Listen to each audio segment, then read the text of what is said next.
This Diddy trial just went from bad to unbelievable. We already knew things were messy, but now we're getting direct testimony from Cassie Ventura's own mother, a federal agent who raided Diddy's mansion, and even an exotic dancer who had a front row seat to all the chaos. This courtroom is sounding more like a Hollywood thriller than real life. Let's start with Regina Ventura, Cassie's mother. She didn't just tell stories, she came with receipts. Regina says she documented her daughter's bruises allegedly caused by Diddy.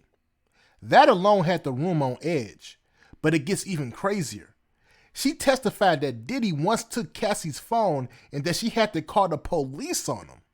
Not only that, but she claimed that Diddy demanded $20,000 in exchange for S-tapes of Cassie. And although the money was later returned, the fact that this even came up is crazy. That's not just controlling behavior, y'all. That's extortion level crazy. Then we got federal agent Gerard Gannon on the stand, the same agent who led the raid on Diddy's Miami mansion. Gannon broke it all the way down. He told the jury that the property was so huge that they needed dozens of agents to comb through the 20,000 square feet. Every single room was cleared and searched by teams of 2. You want to talk about serious? They weren't just walking around with flashlights. They were photographing, cataloging, and collecting every piece of evidence. And get this, some of the guns seized had the serial number scratched off. Now that's not something you accidentally do. That's what people do when they don't want a gun to be traced. Now why would someone like Diddy have weapons like that in his possession? And it wasn't just guns. Prosecutors showed photos of weapons, bullets, magazines, and S-related items too. This is painting a very disturbing picture. Now let's talk about the exotic dancer, Sheree Hayes, also known as the Punisher. His testimony added another layer of darkness. He said that while Cassie may have appeared to enjoy herself in one scene, there were many moments where she didn't. And he said that her entire focus seemed to be on Diddy's desires and reactions. Now that's not a mutual encounter. That's fear and performance under pressure. Diddy's facing multiple charges, including racketeering conspiracy and S-trafficking by force, fraud, and coercion. These are not small accusations at all. And with the chef Jordan Atkinson and even Kid Cudi expected to testify soon, it's looking like we're just getting started. Now I gotta be real with y'all. I believe Diddy is 100% guilty of S-trafficking. This ain't just one or two stories. This is a pattern that's been happening for decades. Diddy has gotten away with way too much over the years, and now that it's finally catching up to him, people want to act like they're surprised like this just came out of nowhere. Come on now. Let's stop pretending like this man was ever a saint. People love to say, well, why didn't Cassie just leave? Or why didn't Don just walk away? But it's not that simple, especially in the music industry. These women were like business investments for Diddy, and the contracts they signed were nearly impossible to get out of.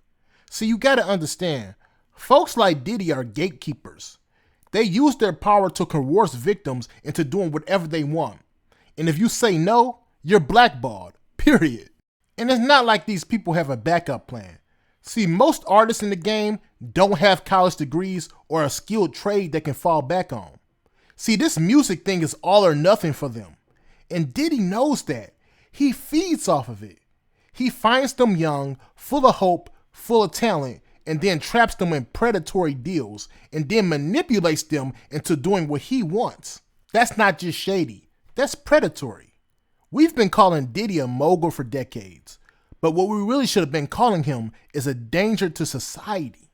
In my opinion, this man is an addict, not just to substances, but to control, to dominance, and to power over others.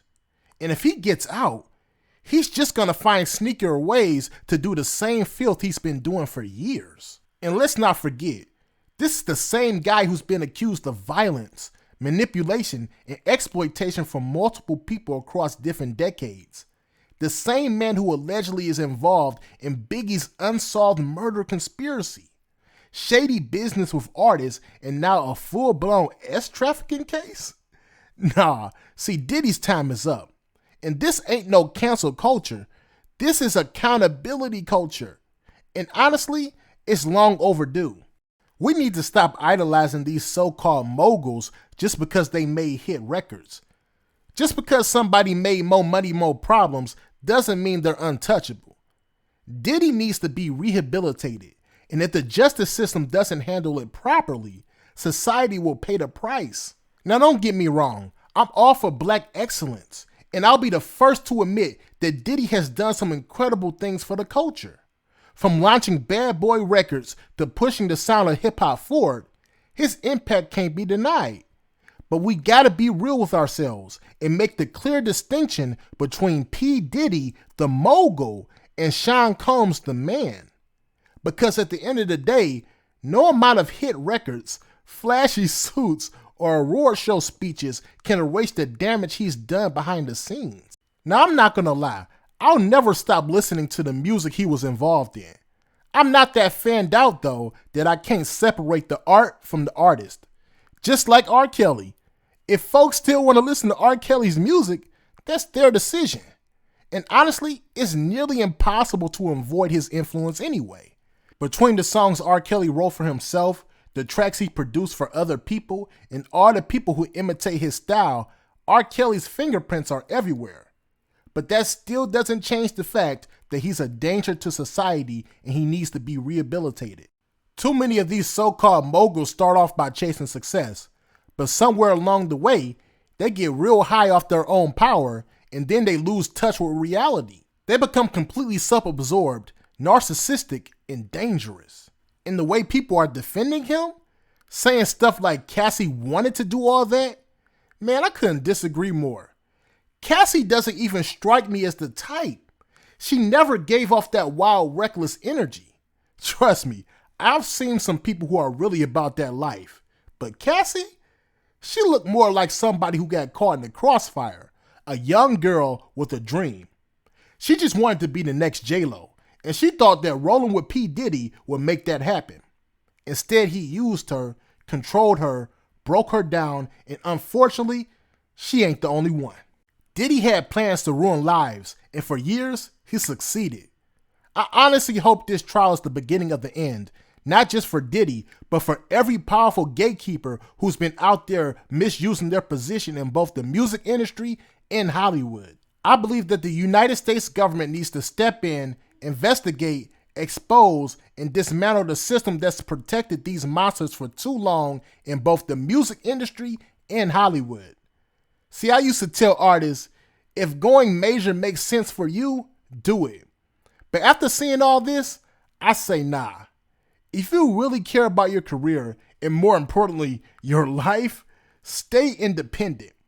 Because right now, the majority of this industry is ran by sick people with a twisted agenda. And the moment you sign those papers, you're giving away way more than your rights. You're giving away your safety. We need to rebuild this industry from the ground up and clean it out. And it starts by holding people like P. Diddy accountable.